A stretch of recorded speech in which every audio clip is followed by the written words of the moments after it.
guys, this is Animat, and welcome back to the Muppet Vlog.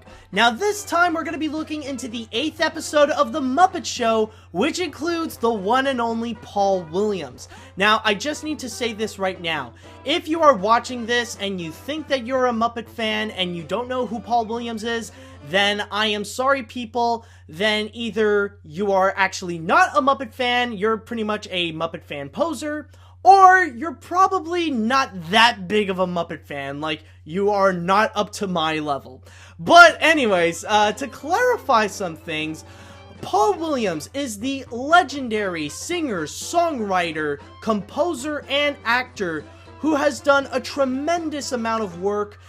He has done many great songs and many great albums, and he even created the cult classic film Phantom of the Paradise, and he even won a Grammy and an Oscar for his song Evergreen in Barbra Streisand's A Star Is Born. But his biggest contribution, and probably one of the biggest highlights of his career, is actually working with the Muppets after his special guest appearance in The Muppet Show. For he has worked on several different Muppet projects afterwards, but the most notable one is doing the songs for the Muppet movie and Muppets Christmas Carol. So pretty much, his biggest contribution, the biggest song that he has ever wrote, or at least one of the biggest songs he has ever wrote, is The Rainbow Connection. It is all thanks to him that we pretty much got one of the most notable and lovable songs that came from the Muppets. Now, going into the episode that he was in itself, I gotta say, this is actually a pretty great episode, and each of the stuff that would come in from it is actually a lot of fun. And I guess that's the best way to describe this episode. It's a lot of fun. Now, going into Paul Williams' involvement, I gotta say, the songs that he was singing, my god, these actually do legit feel like Muppet songs, considering like the theme and the tempo that we've gotten like from the Muppet movie and Muppets Christmas Carol. Like an old-fashioned love song that has like that has a total Muppet feeling into it, especially when we got the extra Muppets coming in. Like we got like a bunch of Paul Williams Muppets coming in, and then we also got the like the Hillbilly Band coming in as well, participating in the old-fashioned love song. Everything that is pretty much set in, it totally feels like a Muppet song. And even at the end, when he sang Sad Song, yeah, you might notice that there is a little bit of a theme with song going on, that we got like an old-fashioned love song and sad song and stuff like that. I don't know, like, I guess you could say that his songs are very meta. But Sad Song, again, like, even though the tempo is slower, it's a lot more serious than an old-fashioned love song, it still feels like a Muppet song, regardless. It does have that Muppet theme.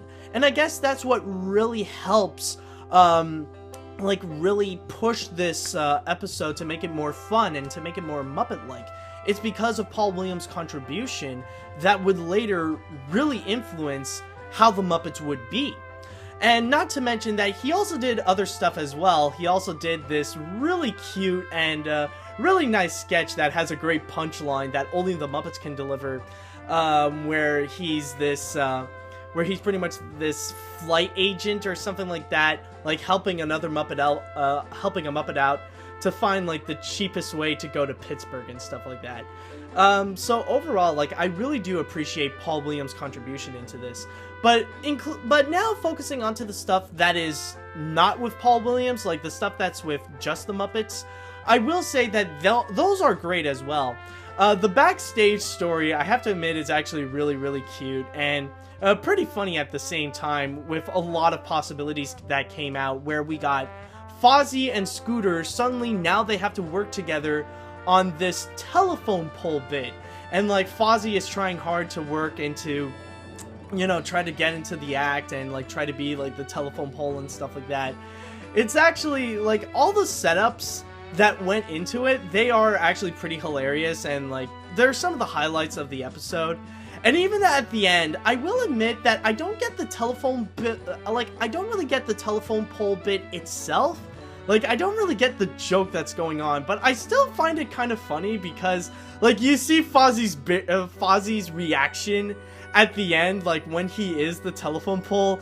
It's like, Fozzie somehow has this face that somehow, like, you just see his face inside this telephone box, and it looks like the kind of face that he's just thinking, like, what am I doing with my life? Why did I go down like this?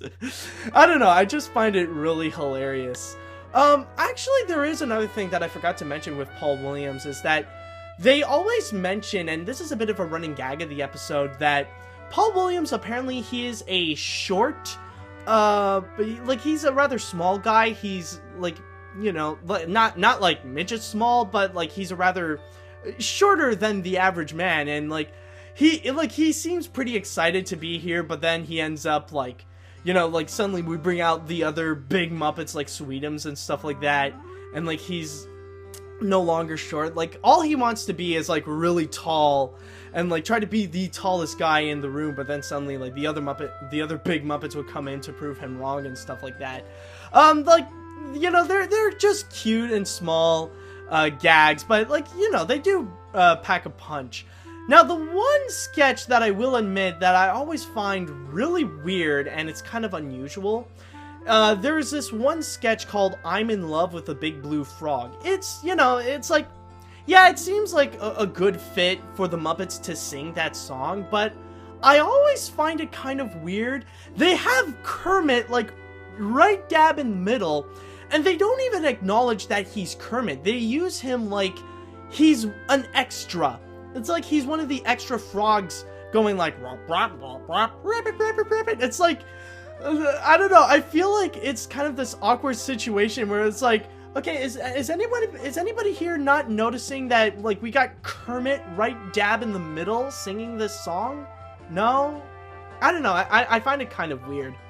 Oh, and there's also one more that, there is one more sketch that I have to admit, like, it is cute, like, it is a little bit corny, but it does have a really good punchline, is that Rolf was reading this small poem about silence, and, like, every single thing that he would mention, like, as metaphors to silence, suddenly, like, things starting to appear, and everybody's, like, being as loud as they can, and it's just, like, it ends up being chaotic to the sketch. And like I said before, it does hold up, like, this really good punchline that really makes this entire sketch worth it. So I would say that overall, this is actually a really, really good episode. And I would say that this is one of the essential episodes to go and watch for The Muppet Show, because this is pretty much the one that would later on establish what the Muppets are going to be, considering that this is the first time that Paul Williams would interact with the other Muppets, and would later on be highly influential and really shape how they're going to be in terms of their music, with songs like The Rainbow Connection, all the songs in the Muppet movie, and in Muppet's Christmas Carol. So this is pretty much one of the most influential Muppet people that we have ever gotten, and just watching this, it's just really fascinating, and as well that we do get a great episode along with it. So overall, highly recommend go see it. And overall, I really had a lot of fun with the episode. And also, I really had a lot of fun with this Muppet vlog. So thank you guys so much for watching. And until next time, to see what else can we have with the Muppet Show, see you later, dudes.